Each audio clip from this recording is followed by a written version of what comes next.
اعوذ باللہ من الشیطان الرجیم بسم اللہ الرحمن الرحیم اللہم وفقنا لما تحب وترضى واجعل عاقبۃ امورنا خیرا ولا تکلنا الی انفسنا طرفۃ عین ابدا۔ تمام مہمانان گرامی، علماء کرام، دانشوران محترم، بزرگان و معززین کو جامعہ عروۃ الوثقیٰ میں قومی مشاورت کانفرنس میں شرکت پر خوش آمدید عرض کرتے ہیں، اور آپ تمام عزیزوں کا، بزرگوں کا شکریہ ادا کرتے ہیں کہ آپ نے قومی مشاورت ان حساس ایام کے اندر اس کانفرنس میں تشریف لائے اور بہت ہی اعلیٰ اپنے افکار عالیہ بیان فرمائے ہیں اور پوری قوم کے لیے رہنمائی فرمائی ہے آپ سب نے۔ اسی طرح جن عزیزوں نے ایک عرصہ محنت کر کے، اگرچہ بہت کم وقت تھا، میں اس کانفرنس کا ذرا بیک گراؤنڈ عرض کر دوں کہ کس طرح سے یہ آج کی نشست نورانی و پربرکت اور آپ کے اخلاص و خلوص سے منور یہ محفل منعقد ہوئی ہے۔ ہم ہر سال وحدت اسلامی کانفرنس منعقد کرتے ہیں، البتہ مرکزی طور پر گزشتہ 2 سال سے کر رہے ہیں، اور اس سال تیسری کانفرنس ہوگی انشاءاللہ ربیع الاول میں۔ اس سے پہلے علاقائی طور پر مختلف علاقوں میں جا کر پاکستان بھر میں کوئٹہ سے لے کر پارا چنار تک مختلف جگہوں پر اس علاقے کی ظرفیت اور گنجائش کے مطابق وحدت کے پروگرام کیا کرتے تھے، مجالس، نشستیں اور محفلیں، جیسا اس علاقے کے اندر ماحول اور گنجائش ہوتی تھی۔ اور یہ کئی سال پر محیط یہ عمل رہا، اگر میں عرض کروں کہ 15-20 سال تک اللہ تعالیٰ کی توفیق سے یہ کام کیا تو شاید مبالغہ نہ ہو، اور اسی وقت سے یہ آرزو تھی کہ اسے مرکزی طور پر بھی اگر منعقد کیا جائے علاقائی پروگراموں کے ساتھ ساتھ۔ پھر اس کے بعد یہ جامعہ کی تعمیر و تاسیس کا عمل شروع ہوا تو بیچ میں وقفہ آ گیا، نہ مرکزی کوئی ہم وحدت کے لیے قدم اٹھا سکے اور نہ علاقائی طور پر یہ چند سال 7-8 سال کا بیچ میں وقفہ آ گیا، اور پھر اللہ تعالیٰ کی توفیق سے 2 سال پہلے سے یہ عمل شروع ہوا، اور تمام ملک سے اکابرین، بزرگان، تمام مسالک، تمام سلسلوں کے عزیزان تشریف لاتے رہیں اور اپنے افکار سے سب کو رہنمائی فرماتے رہیں۔ اس سال ہم نے یہ ارادہ کیا تھا کہ ربیع الاول میں ہم دعوت دیتے ہیں تمام بزرگوں کو، تو آخری مرحلے میں سب شریک ہوتے ہیں۔ اس سال نیت کی تھی کہ ہم شروع میں، آغاز میں ہی انتظامات میں اور مشاورت میں اور انعقاد میں سب کو شامل رکھ کے یہ کانفرنس انجام دیں۔ جب اس کانفرنس کے لیے آپس میں مشاورت شروع ہوئی اور باہر نکلے لوگوں سے ملاقاتوں کے لیے، تو بیچ میں یہ بدمزگیاں شروع ہو گئیں جو چند مہینوں سے آہستہ آہستہ سار اٹھا رہے تھے، اور پھر ان میں تیزی آ گئی، اور جب حالات بہت تیزی کے ساتھ بگڑنا شروع ہوئے تو پھر بعض بزرگوں کی مشاورت سے ہی یہ طے پایا کہ ہم محرم الحرام سے پہلے ایک نشست کر لیں، تمام بزرگان اور قائدین اور علماء کرام جو قوم کی اس وقت رہنمائی کریں۔ ان حالات میں جب غیر ذمہ دار افراد یا دشمنوں کے اعلی کار افراد یا بعض علماء کے، مولانا محمد شفیع رحمۃ اللہ علیہ کے تعبیر کے مطابق، ان کی کتاب وحدت امت کے اندر ان کے جملے کے مطابق کہ جو تفرقہ ڈالتے ہیں وہ یا احمق ہیں یا خائن ہیں، یا حماقت ہے، جہالت ہے، بے عقلی ہے ان کے اندر، یا پھر وہ خیانت کار ہیں، وہ اعلی کار ہیں، اور یہی ملتے جلتے جملات آپ سب کے علم میں ہیں، امام خمینی رحمۃ اللہ علیہ کے بھی ہیں۔ امام یہ فرماتے تھے کہ جو شیعہ سنی اختلافات کو ہوا دیتے ہیں، بھڑکاتے ہیں، یہ نہ شیعہ ہیں نہ سنی ہیں، بلکہ یا نادان ہیں یا دشمن کے آلائے کار ہیں۔ اور ظاہر ہے کہ انہوں نے پاکستان میں پہلے آگ لگائی اور 20-30 سال پاکستان اس خوفناک آگ میں جلتا رہا اور قتل عام ہوا، اور اس حد تک کہ ملک بچنا ہی خطرے میں پڑ گیا۔ پھر سب اس کی زد میں آئے آہستہ آہستہ، اور جب انتہائی ناقابل برداشت بعض طبقات کے لیے ہوا تو اس وقت اسے روکنے کے لیے تدبیر کی گئی، اور الحمدللہ یہ امن نسبی سا اور کسی حد تک قائم ہوا۔ لیکن دوبارہ وہی انداز اور وہی اسلوب پھر اختیار کیا گیا اختلافات کو بھڑکانے کے لیے اور دل آزاری کا۔ اب بیچ میں ظاہر ہے اس کے کچھ سیاسی مقاصد بھی تھے، چونکہ سیاستدان پاکستان کی عمومی سیاست تو سیکولر ہے، چونکہ سیاست میں مذہب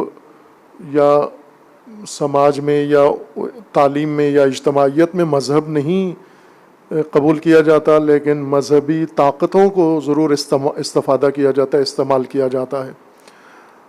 اب یا آنے والے الیکشن کی تیاری تھی یا کیا مقاصد تھے، بہرکیف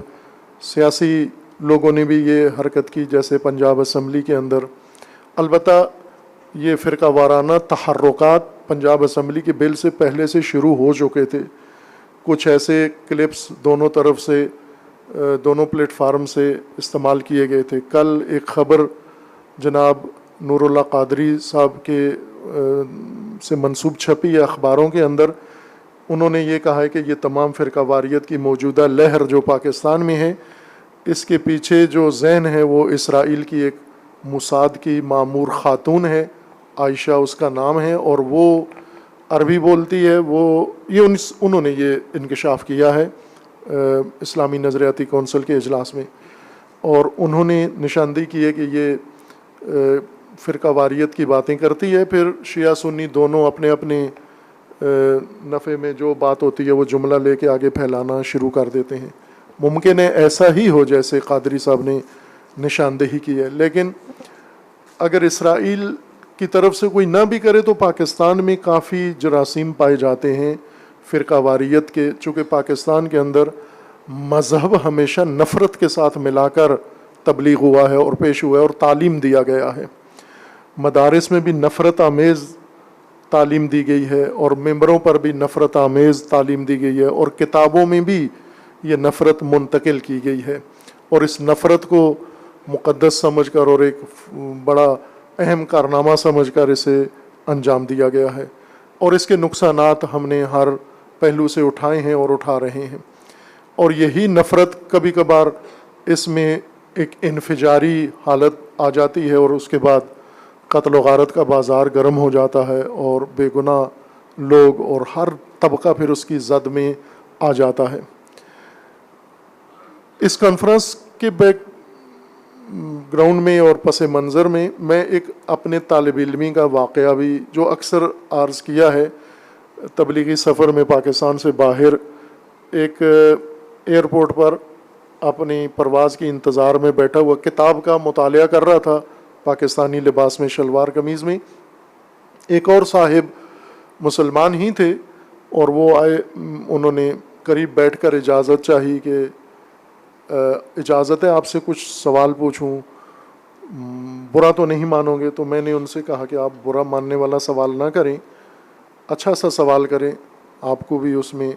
برا نہ لگے، مجھے بھی۔ لیکن انہوں نے پوچھ لیا اور کہا کہ مجھے یہ بتاؤ کہ آپ کے پاکستان میں عقل مند نہیں ہیں؟ تو میں نے کہا بھی بات تو بری لگنے والی کی ہے آپ نے، ہیں ضرور ہیں، ہر ملک میں ہیں، ہر قوم میں ہیں، عقل مند خرد مند موجود ہیں۔ تو اس نے فوراً دوسرا سوال کیا کہ اگر ہیں تو خبروں میں کیوں نہیں آتے، نیوز کیوں نہیں ہے کوئی ان کی؟ نیوز خبریں تو ساری بے وقوفوں کی اور احمقوں کی ہیں۔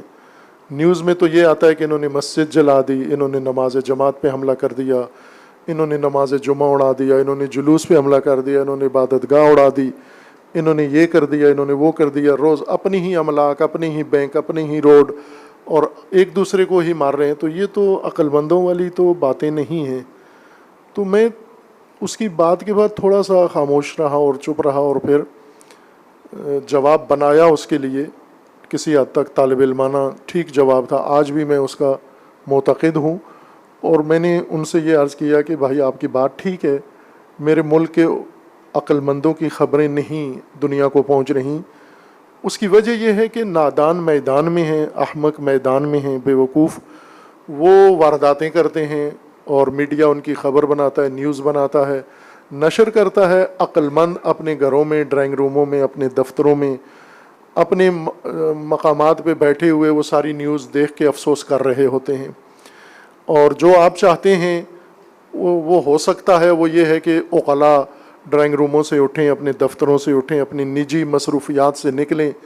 اور اپنی حزبی کاموں سے نکل کر میدان میں آئیں اور میدان اپنے ہاتھ میں رکھیں، بے وقوفوں کو گھر بھیج دیں اور ٹی وی چینل کے سامنے ان کو بٹھا دیں، عقل مندوں کی خبریں میڈیا نشر کرے اور بے وقوف سمجھ کر ان سے عبرت لیں اور سبق لیں۔ یہ ہو سکتا ہے، اور تب سے ہی یہ بات ذہن میں چبھتی تھی کہ کیوں ایسے ہے، کیوں ہماری قوم کے عقلاء بر وقت میدان میں نہیں آتے، اقدام نہیں کرتے اور کوئی چارہ جوئی نہیں کرتے، دیکھتے رہتے ہیں اس آخری انجام تک، اور افسوس ضرور کرتے ہیں، مذمت ضرور کرتے ہیں، لیکن مزاحمت نہیں کرتے۔ ہم بالکل ایک مذمتی قوم میں تبدیل ہو چکے ہیں، لیکن کسی غلطی کے مقابلے میں مزاحمت نہیں کرتے، جبکہ قرآن کریم میں اللہ تعالیٰ نے ہمیں خیر امت کہا ہے، ہمیں امت وسط اس لیے کہا ہے کہ آپ امر بالمعروف اور نہی عن المنکر کرتے ہو، اور سب سے بڑا منکر ہماری آنکھوں کے سامنے انجام پاتا ہے، لیکن ہم اس منکرات کے مقابلے میں مزاحمت نہیں کرتے، صرف مذمتوں پہ اپنی میٹنگوں میں یا اجلاسوں میں اکتفا کر لیتے ہیں۔ اس وجہ سے یہ جو فساد اٹھتا ہے، فتنہ اٹھتا ہے پاکستان میں، تو پھر بڑھتا ہی جاتا ہے، پھیلتا ہی جاتا ہے، تاکہ کہ جب سر سے پانی گزر جاتا ہے اور سب زد میں آ جاتے ہیں، وہ ادارے زد میں آ جاتے ہیں جو پہلے محفوظ ہوتے ہیں، پھر وہ کوئی اقدام کرتے ہیں، پھر بہت محنت کرنا پڑتی ہے، بڑی طاقت لگانا پڑتی ہے، بڑی توانائی خرچ کرنا پڑتی ہے، اور پھر جا کر کہیں اس پہ قابو پاتے ہیں۔ تو کیوں نہ شروع میں ہی عقلاء ملت، جس طرح جناب شیرانی صاحب نے بہت عمدہ اپنی حکیمانہ اور اپنی تمام عمر کا، میں سمجھتا ہوں کہ انہوں نے عملی زندگی کا، سیاست کا نچوڑ ہمارے سامنے پیش کیا ہے، بہت عالی، کہ وہ لوگ جو احوال زمان کو سمجھتے ہیں، جو اشخاص و افراد اپنے زمانے کے ان کو سمجھتے ہیں، جانتے ہیں، اور جو اپنے زمانے کی روش، اسلوب اور عرف کو سمجھتے ہیں، وہ کیوں نہیں آتے؟ اور یہی ہمیں قرآن کریم میں بھی ملتا ہے۔ ایک خطبہ ہے منا کے نام سے، خطبۃ المنا، حضرت امام حسین علیہ الصلاۃ والسلام کا ہے۔ واقع کربلا سے 1 سال پہلے حج کے موقع پر امام حسین علیہ السلام نے یہ خطبہ منا میں اس قیام کے دوران بیان فرمایا، جس میں روایات کے مطابق، تاریخی روایت کے مطابق 1000 کے لگ بھگ علماء، زعماء اور قبائل کے بڑی سرکردہ شخصیات اس زمانے کی، وہ اہتمام کے ساتھ طلب کر کے ایک خیمے کے اندر بٹھائے گئے اور امام علیہ السلام نے یہ خطبہ ان کے سامنے پیش فرمایا۔ وہ خطبے، اس کے الفاظ یہ تھے کہ شروع بھی بہت خوبصورت ہے، پڑھا جائے، میری درخواست ہوگی طالب علمانہ کہ سب اس کو دیکھیں، ہمارے موجودہ زمانے کے اوپر پورے طور پر منطبق ہوتا ہے۔ امام علیہ السلام نے ان لوگوں سے کہا کہ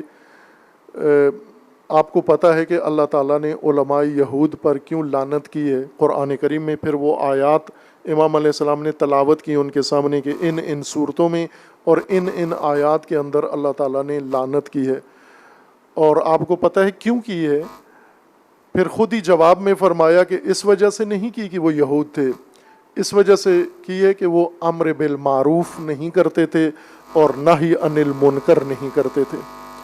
اور نہی عن المنکر نہ کرنے کی وجہ سے اگر ان پر لعنت تھی تو یہ لعنت پھر جاری و ساری ہے، یہ متعدی لعنت ہے،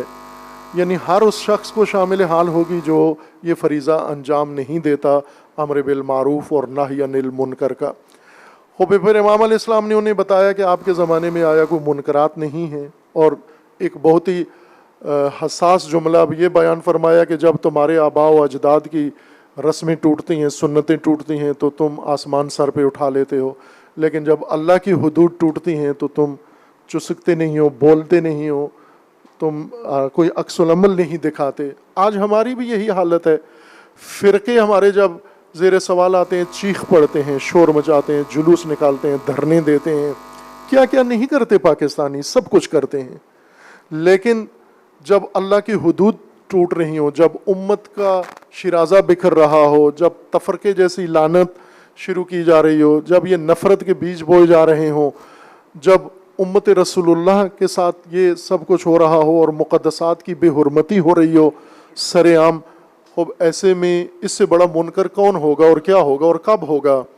اور اس کے اوپر عکس العمل نہیں دکھاتے۔ اپنے فرقے کے مثلاً شیعہ کو جہاں محسوس ہوتا ہے کہ اس کے فرقے کے لحاظ سے کوئی بل کے اندر بات آ گئی ہے، وہ چیخ پڑتا ہے، لیکن حدود الہی کے متعلق جو کچھ ہو جائے، حتیٰ اللہ کی ذات کے متعلق کوئی بھی بے حرمتی اور گستاخی ہو جائے، اور ہو رہی ہے۔ آج نیٹ کے اوپر آپ دیکھیں، آپ کو ہزاروں ایسے کلپ ملیں گے پاکستانیوں کے جو اپنی تقریر چمکانے کے لیے، نقطے لگانے کے لیے اللہ تعالیٰ کی بارگاہ میں حتاکی و گستاخی کرتے ہیں، لیکن اس پہ کوئی بھی نہیں بولتا۔ توحید کا حامی کوئی نہیں ہے۔ صحابہ کے بڑے سخت حامی ہیں، اہل بیت کے سخت حامی موجود ہیں، لیکن اللہ کا لگتا ہے کوئی اس سرزمین پر حامی نہیں ہے۔ نہ کتاب خدا پائمال ہوتا ہوا دیکھ کر کوئی بولتا ہے، نہ حدود خدا ورنہ دین خدا ورنہ امت رسول کو پارا پارا ہوتے ہوئے دیکھ کر کوئی احساس کرتا ہے۔ یہ وہ مجموعے عوامل تھے جن کی وجہ سے ایک حسرت تھی کہ جیسے آج بہت سارے بزرگوں نے اپنا درد دل بیان کیا اور دل سے یہ سب کچھ نکلا ہے، اور بہت ہی عالی شان سب کچھ سب نے بیان فرمایا۔ بزرگان نے اپنی بزرگی کے درجے پر اور باقی عزیزوں نے اپنے اپنے درجے پر بہت عالی شان گفتگو فرمائی ہے۔ عزیزان، یہ مطالبہ کہ کوئی یہ کام کرے، مثلا جیسے نعمان صاحب نے اور بعض دیگر نے یہ بیان کیا، نقطے کی طرف اشارہ کیا اور اچھا کیا ہے کہ ماحول یہاں تک بنا دیا گیا ہے کہ کسی وحدت کے کانفرنس میں یا پروگرام میں شرکت کے لیے بھی ڈر پیدا ہو گیا، خوف اور سہمے ہوئے ہیں، لوگ نہیں آتے۔ خوب ظاہر ہے ہم نے دعوت اتنے افراد کو نہیں دی تھی جو تشریف فرما ہیں، ملک بھر میں بہت بزرگ شخصیات اکابرین کو دعوت دی تھی، لیکن ہمیں معلوم ہے کہ عوام کا بھی دباؤ ہوتا ہے، اپنے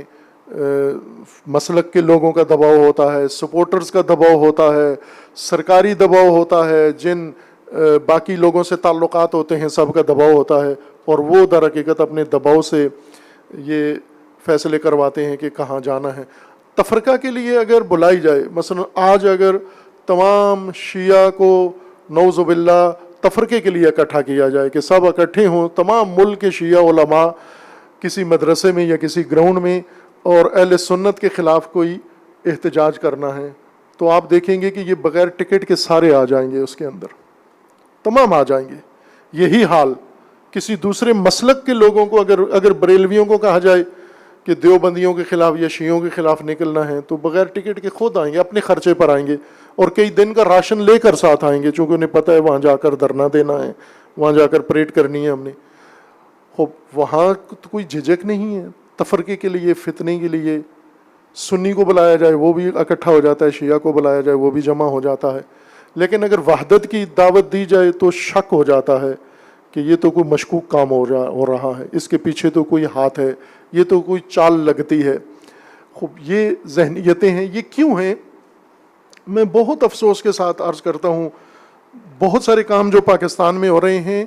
میں اپنے تئیں ایک طالب علم ہونے کی حیثیت سے بہت شرمسار ہوتا ہوں کہ ایک ایسے ملک و قوم میں ہوں جس کی قوم کی حالت سوچ کی یا تہذیب کی یہ ہے کہ ابتدائی بھی ان کو انسانی شعور یا دینی شعور نظر نہیں آتا۔ یہ نہ اس وجہ سے کہ لوگ یہ کرتے ہیں، نہ شرمندہ اس وجہ سے ہوتا ہوں کہ میں اپنے آپ کو قصوروار سمجھتا ہوں۔ اس لیے قصوروار سمجھتا ہوں کہ اگر میں نے اپنا فریضہ انجام دیا ہوتا، ان لوگوں کو دین سکھایا ہوتا اور تبلیغ کی ہوتی، امر بالمعروف کیا ہوتا، ان کے سامنے قرآن و سنت کو پیش کیا ہوتا، اہل بیت علیہ السلام کا مکتب پیش کیا ہوتا، تو یہ آج شرمندگی نہ دیکھنے کو پڑتی۔ رضی اللہ تعالی عنہ کو گالی سمجھنا، یقین جانے یہ اتنی بڑی شرمساری ہے علماء کے لیے۔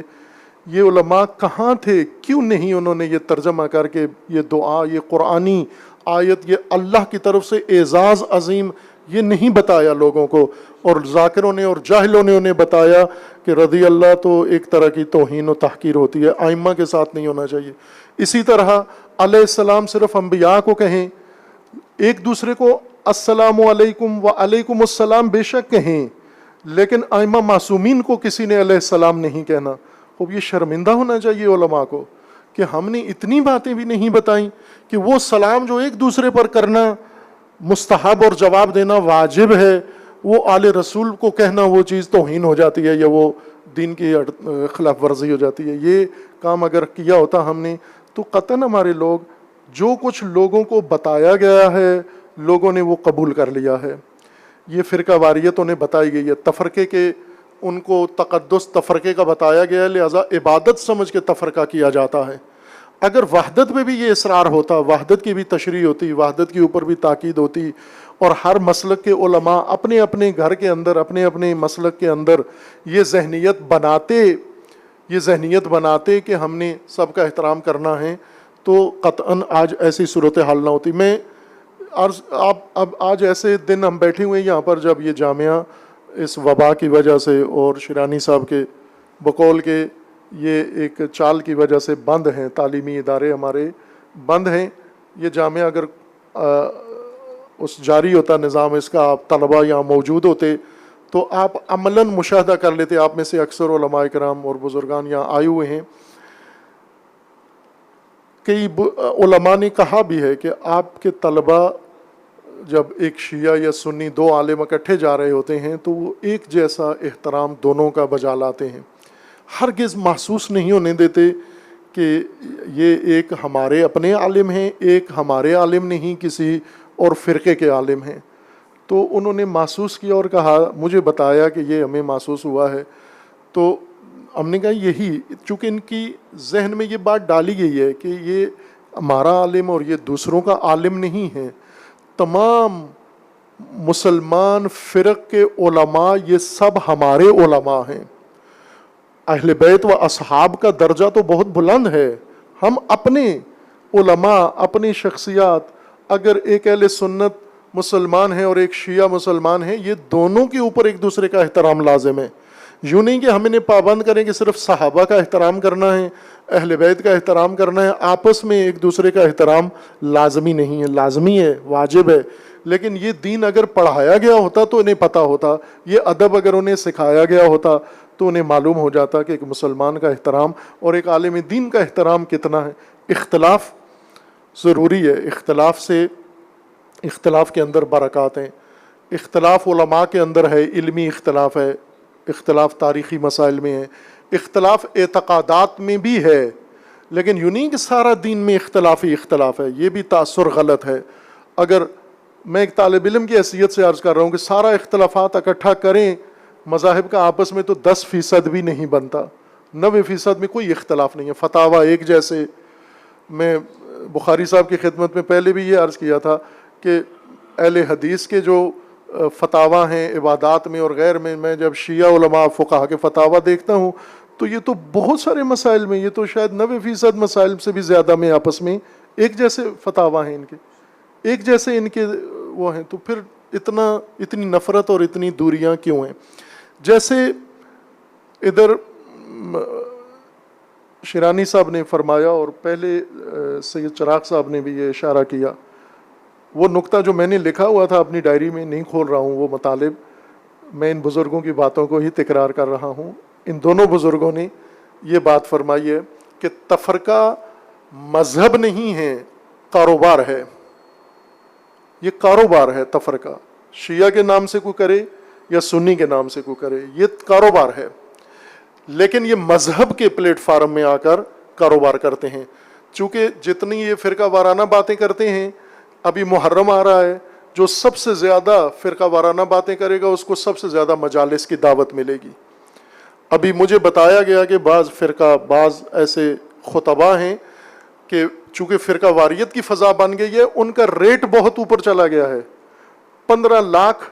10 مجالس کا لیتے تھے، 35 لاکھ کر دیا انہوں نے، کہ ان حالات میں جیسے کرونا میں بہت ساری چیزیں مہنگی ہو گئیں، جان کا بھی خطرہ ہے، رسکی کام ہو گیا ہے، تو انہوں نے ریٹ اپنا اتنا بڑھا دیا ہے کہ 35 لاکھ میں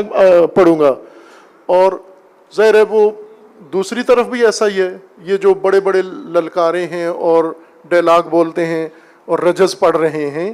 یہ در حقیقت چند کاموں کے لیے یہ کام کرتے ہیں۔ یہ بالکل مذہب نہیں ہے، کاروبار ہے ان کا، یا اپنے فرقے میں ہیرو بننا چاہتے ہیں،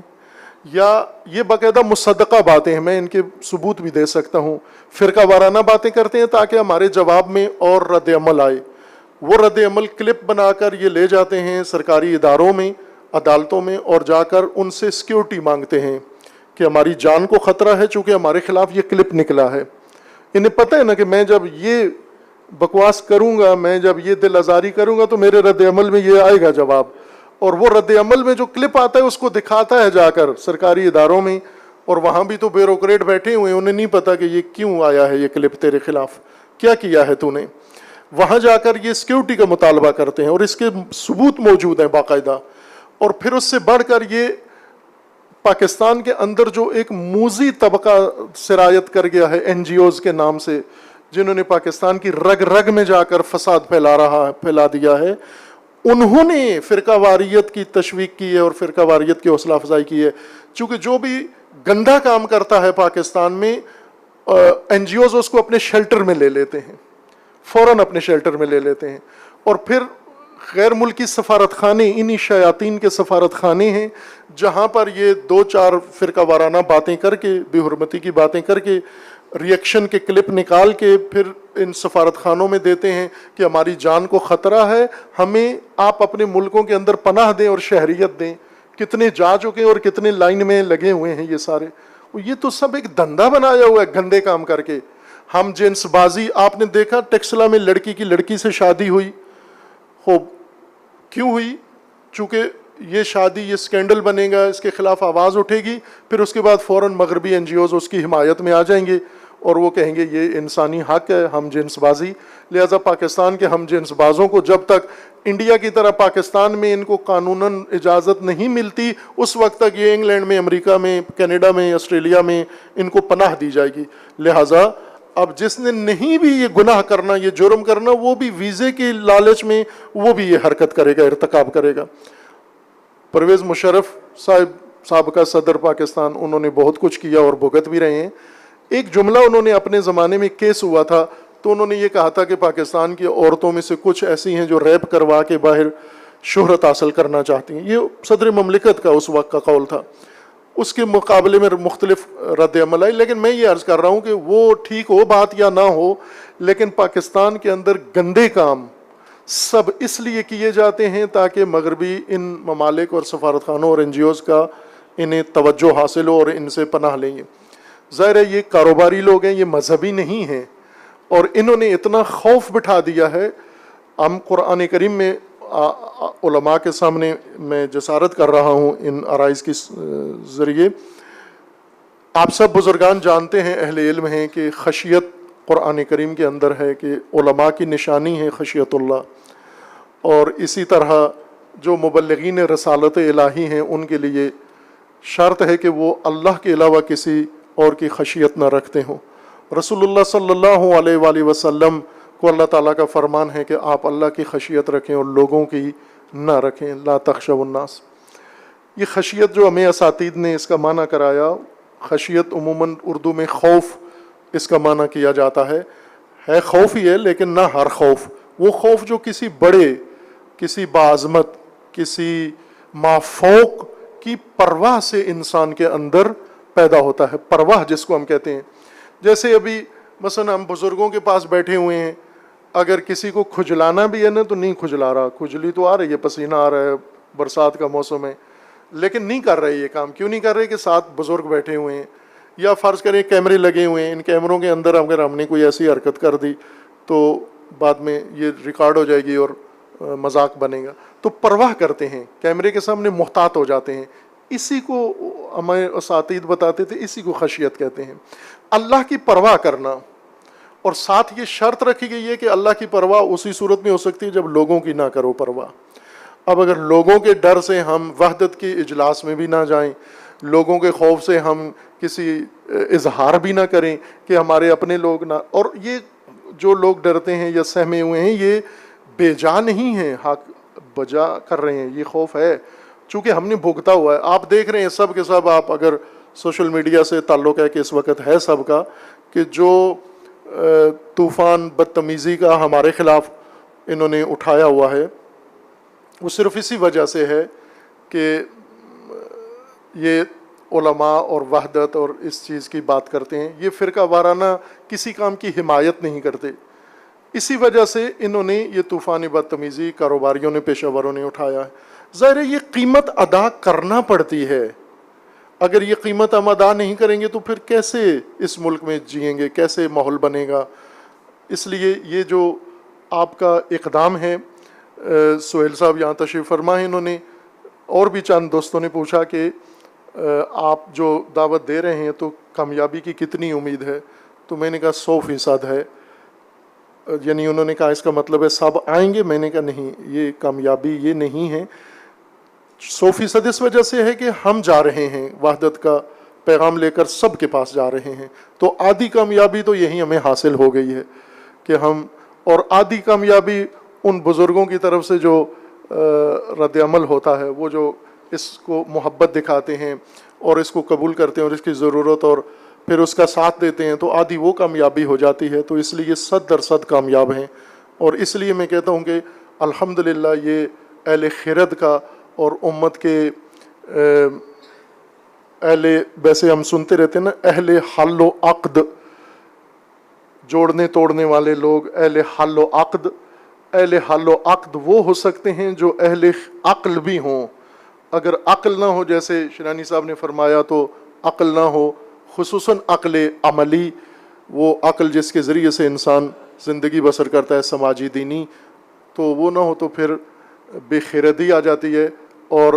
اہل عقل اگر ادراک کر لیں, اور جس طرح کر لیا الحمدللہ, یہ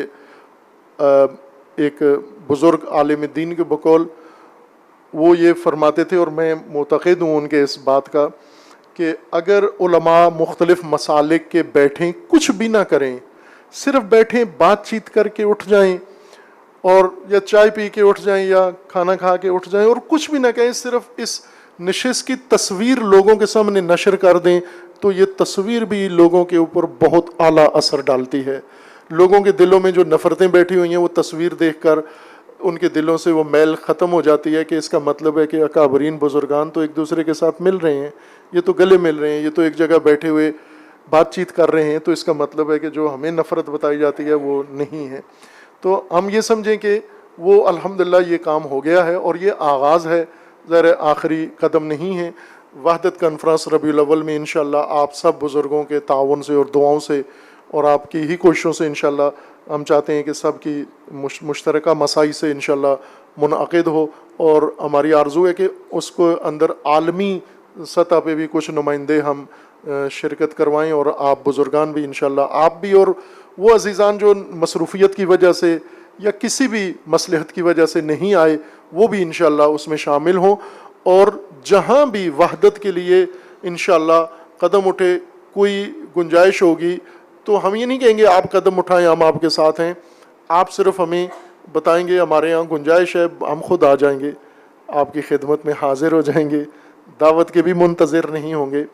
اور جو طالب علمانہ توفیق ہوگی انشاءاللہ وہ آپ کی خدمت میں پیش کریں گے. اور آپ کے ہاتھوں سے اس مملکت کے اندر مسلمانوں کی عزت وقار, ملک کی, قوم کی عزت و وقار کا پرچم انشاءاللہ بلند ہو, اور یہ ملت انشاءاللہ مہذب ممالک میں سے ہو. تضحیق ہوتی ہے, تحقیر ہوتی ہے دنیا کے سامنے جب یہاں سے اس قسم کا ماحول, خبریں باہر جاتی ہیں, تو واقعاً بے احترامی ہوتی ہے پوری پاکستانی قوم کی. انشاءاللہ یہ احترام اس ملت کا آپ بزرگوں کے ہاتھوں سے قائم ہوگا, ہم طلبہ بھی انشاءاللہ آپ کے سائے میں اور آپ کے پیچھے انشاءاللہ حرکت میں ہوں گے. بہت شکریہ. میں نے اپنی گفتگو سے بھی تھکایا اور نشست بھی کافی طولانی ہو گئی، لیکن جتنی خوبصورت باتیں ہوئی ہیں، اظہارات، میں فرداً چاہتا تھا سب کے اظہارات پہ کچھ عرض کروں، لیکن وقت زیادہ ہو گیا ہے. فہرست ہے میرے پاس، میں نام لے کے اب نہیں شکریہ ادا کرتا. تمام بزرگوں کا جو بھی تشریف لائے ہیں، کسی بھی حوالے سے اس کانفرنس کے انعقاد میں انہوں نے اپنا کردار ادا کیا ہے، ان سب کا شکریہ ادا کرتے ہیں، اور ان کا اجر اللہ کی بارگاہ میں ہے انشاءاللہ. اور یہ گلدستہ ایک میلاد کی محفل میں، شیعہ سنی مشترکہ میلاد تھی اور نعتیں ہو رہی تھیں، سرود اور ترانے، اور تو میں نے کہا کہ اور مٹھائیاں بھی آ رہی تھیں وقفے سے، اور پھول کے گلدستے بھی. تو میں نے انہیں کہا یہ تو اپنی خوشی کے لیے تو آپ نے سارا انتظام کر لیا ہے، لیکن جس ہستی کی میلاد ہے ان کی خوشی کے لیے بھی کوئی گلدستہ تیار کیا ہے یا نہیں کیا ہے؟ یہ تو ہمارے لیے ہیں یہ گلدستے. تو انہوں نے کہا کہ وہ کیا گلدستہ ہے؟ تو میں نے کہا کہ ہمیں جو قرآن سے اور رسول اللہ کی سنت سے سمجھ میں آیا ہے کہ امت کی وحدت کا گلدستہ اگر حضور کی بارگاہ میں پیش کیا جائے تو سب سے زیادہ خوشی اس بات کی ہوگی. اور رحمت اللہ للعالمین جب خوش ہو گئے ایک دفعہ ایک ملت سے، تو سمجھو اللہ کی برکات اس ملت کے اوپر نازل ہونا شروع ہو جائیں گی انشاءاللہ. ہم پاکستان کے استحکام، دفاع اور ترقی کے لیے بھی اللہ تعالیٰ کی بارگاہ میں دعا گو ہیں. اب دعا کا وقت ہے، اور اختتام پر دعا